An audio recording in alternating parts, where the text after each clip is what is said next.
How much time do you spend warming up before you work out? For some people, it might be 5 minutes. Other people, it might be 35 minutes or more. But if you want to cut through the confusion and noise about what you should be doing during your warm-up, listen to this episode because that's exactly what we're going to be discussing on this week's episode of the Exercise is Health podcast. We're going to cue our introduction and we're going to dive right into this conversation. And welcome back, exercisers, to the Exercise is Health podcast, brought to you by Exercise for Life Studios, where we believe that your health is your most valuable asset. And the single best thing that you can do to both boost and protect this asset is exercise. Specifically, exercise is geared towards building the health and function of your muscles. We are your hosts, Charlie and Julie. And today we are diving into this topic of warming up. Look, when somebody goes to work out, they need to start their workout in some form or fashion. And for most people, the question is, well, should I be warming up? And if so, what should I be doing during my warm-up? And for all the different resources about exercise out there, there are equally as many opinions and ideas of what you should be doing during your warm-up. It should be, like a 5-minute thing to a 15-minute thing to a 35-minute thing full of mobility and activation and everything under the sun, right? And then you're like, okay, wow, now I'm just completely taxed from a warm-up. Now I need to go into my workout. So what should you actually be doing during your warm-up? What purpose does it serve? And how can you do so in a very time-efficient manner? It's exactly what we're going to discuss with you today. That's right. I do think the warm-up whole situation is pretty confusing, but the way we like to think about warming up is it's the time of your workout where you're preparing your body to do the work that you're going to do. Or it's the time in your workout to prepare your body for the stressors that are going to be put on your body so that you can handle those stressors really well. I think a lot of times we think of it as, it has to be a walk on a treadmill, or it has to be some stretching, or it has to be, some hot packs or whatever you're doing for your warm-up. But in general, the more that you can customize what makes your body feel ready to handle the stressors of whatever workout you're going to be doing, that's what it should be. Now, we kind of have 3 thoughts on the progression of how a normal warm-up can go, 2 of which are very optional. Mm-hmm. 1 of which is probably the most potent. So if you're strapped on time, do the 3rd. Yes. And only do the 3rd. But we always do the 3rd. So no matter if we've done step 1 and 2, we always do number 3, and you'll see why. And the idea being is that we're getting our body ready for work, and we're thinking general to specific. Because most of the time we're thinking, okay, we want to get our body moving, we're taking inventory. It's also a time for you to assess how your body's doing. Because sometimes you don't know, right? It's have you ever started a workout? Sometimes you enter a workout and you're like, I already know my body feels really beat up, this is bothering me. You already have the signs and signals. But sometimes it takes, you're warming up, you're like, whoa, I did not realize that my knee was not going to be happy today.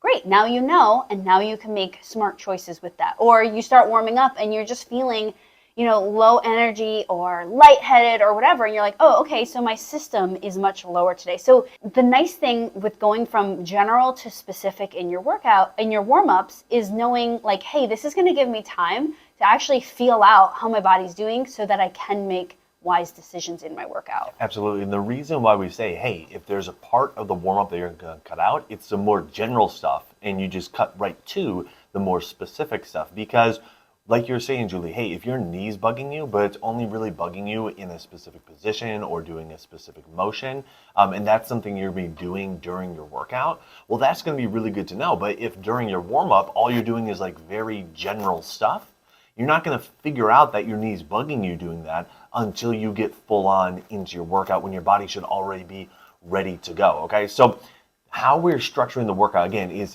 in 3 phases, how we're structuring the warm-up, rather, is in 3 phases, 3 steps, and starting more general and is moving to more specific. So the first one that a lot of people are very familiar with is just going to be doing some general movement or some light cardiovascular activity, okay? And this is less about getting the blood pumping and getting yourself breathing harder and, actually warming up your core temperature, warming up your tissue and everything like that. And it's more about teaching your body that you are safe exerting yourself. Because one of the biggest things that, or teaching your brain that you're safe exerting yourself, one of the biggest things that your brain does is to try to keep you safe. So it's constantly scanning your environment, doing diagnostics checks for your body, trying to figure out, okay, where am I not safe? Where is there some potential threat? And when you go from a more rested state into a more higher exertion or a higher physical stress state, your brain's going to perceive that as a threat to your energy resources. And it's going to say, whoa, whoa, whoa, hey, we were perfectly safe just chilling on the couch. Hey, we were perfectly safe sitting there. We don't need to be doing all this, movement stuff because that's a potential threat to our resources.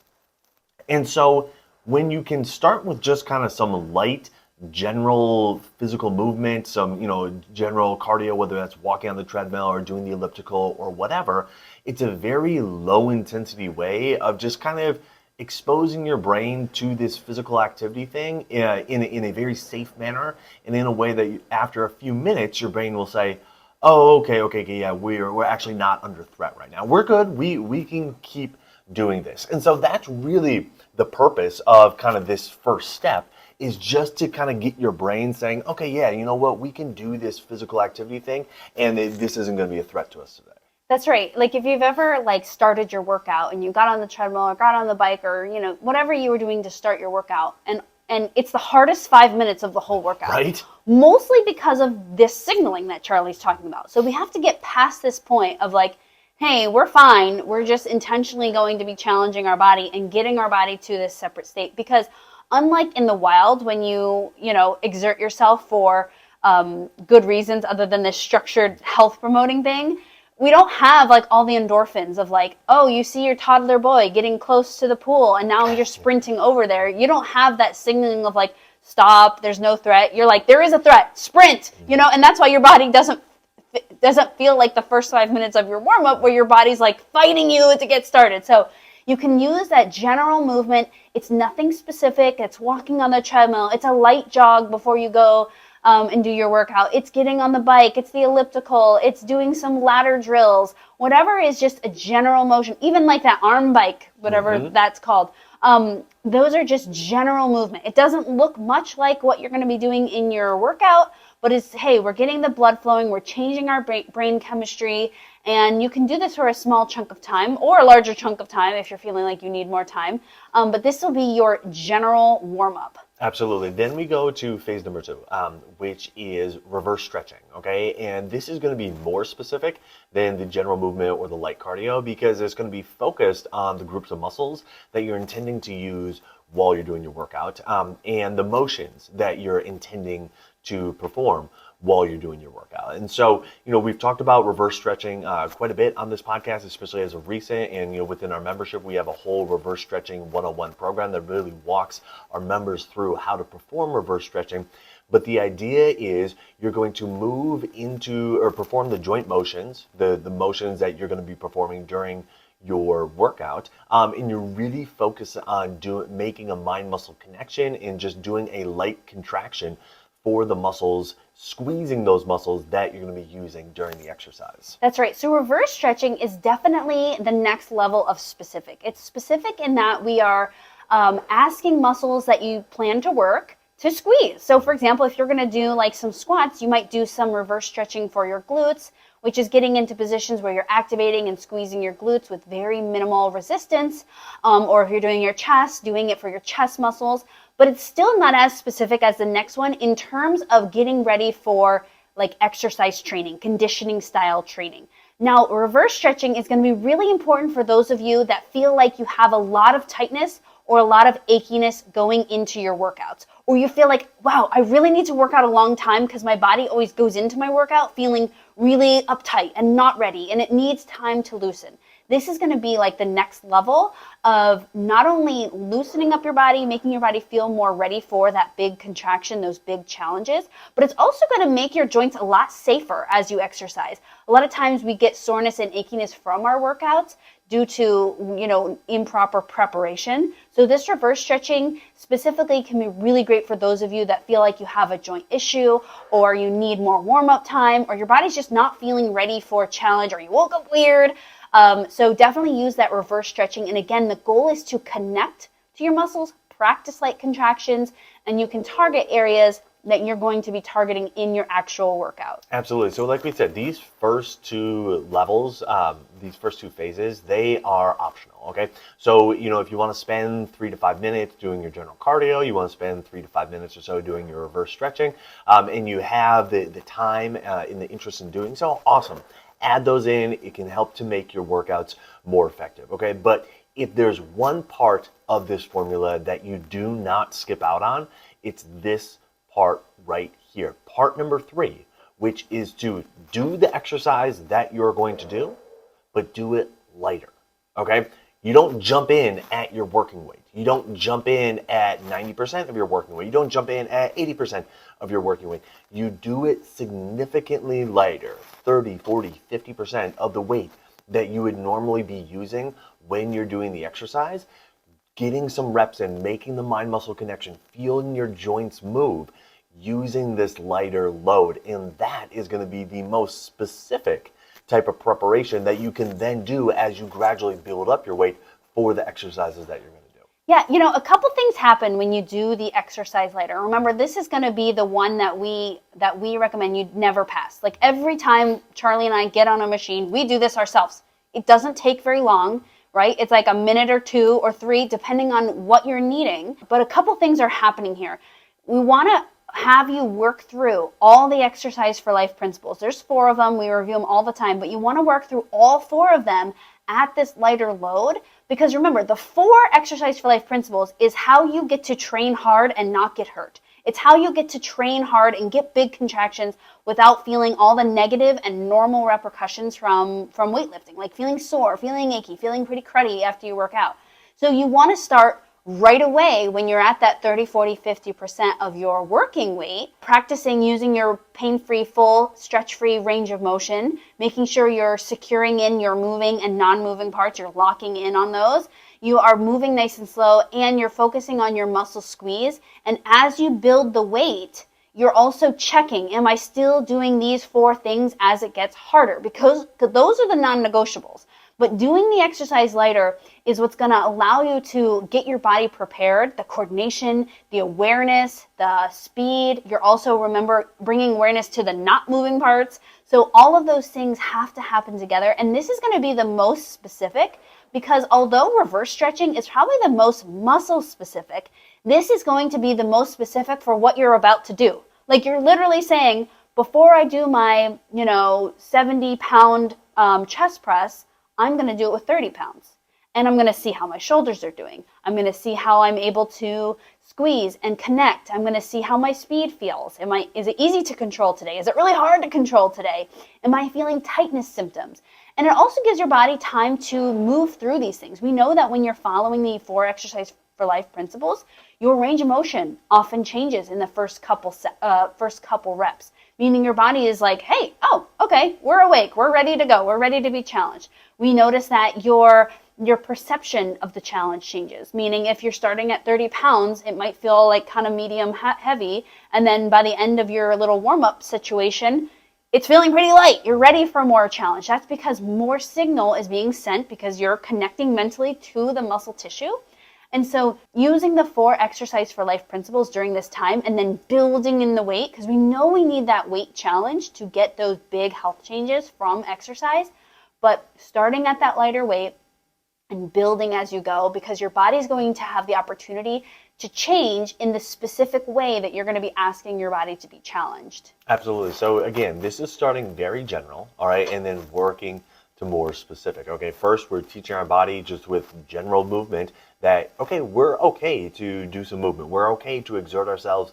This is not a threat. Then we teach you about the motions that we're going to be using and making those mind-muscle connections. And then we make it really specific to the motions that we're going to be doing during our workout, using the muscles that we're going to be using our workouts, and doing so with ever-increasing load, ever-increasing challenge, okay? And through that whole process, then your body will be ready to work out. You don't have to spend, 10, 15 minutes, getting a sweat going during cardio and then go into, all your mobility work and your activation exercises and everything like that. Like you can go through this process in under 10 minutes. And again, really the first 2 phases are completely optional.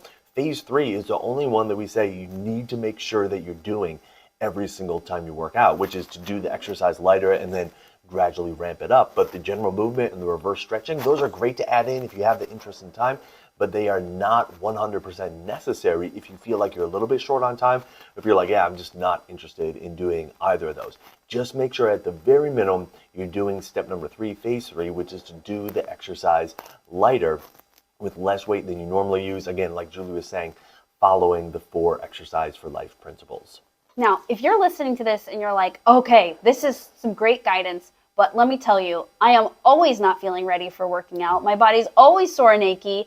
And if I really worked through this and I actually warmed up to the point where my body feels ready for exercise, it would take me 45 minutes. Then that's a sign that you really need to get on the MAT table.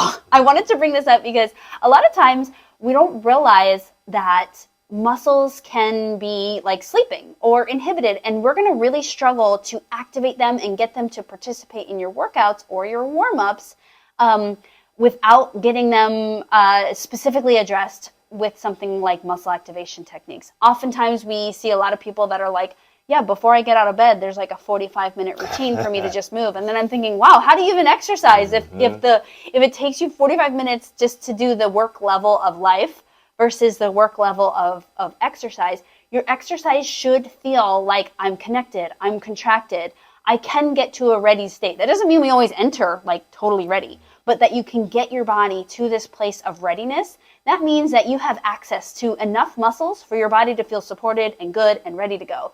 But if you feel like, wow, every time I show up at the gym, there's this long, extensive process for me to get ready, or I just have to skip it because I'm too short on time and I still want to work out, and I just have to accept that, you know, my shoulder feels disconnected, or my shoulder feels like unstable, or my knee has to slide here and there as I exercise, no matter how much I warm up. That's a really good sign that muscle activation techniques would be a really good addition for you, because it helps the readiness of your body. It helps muscles be more prepared for stressors of life and stressors for exercise. Yeah, that is huge. So who do you know that needs to hear this episode? Who do you know that consistently spends 10, 15, 20 minutes or more warming up every single time before they go and work out? Share this episode with them so they can realize what's actually going to be most important about their warm-up, and then start implementing that so they can get to the part where their health changes, where their physical abilities change, where their strength changes, which is the more challenging part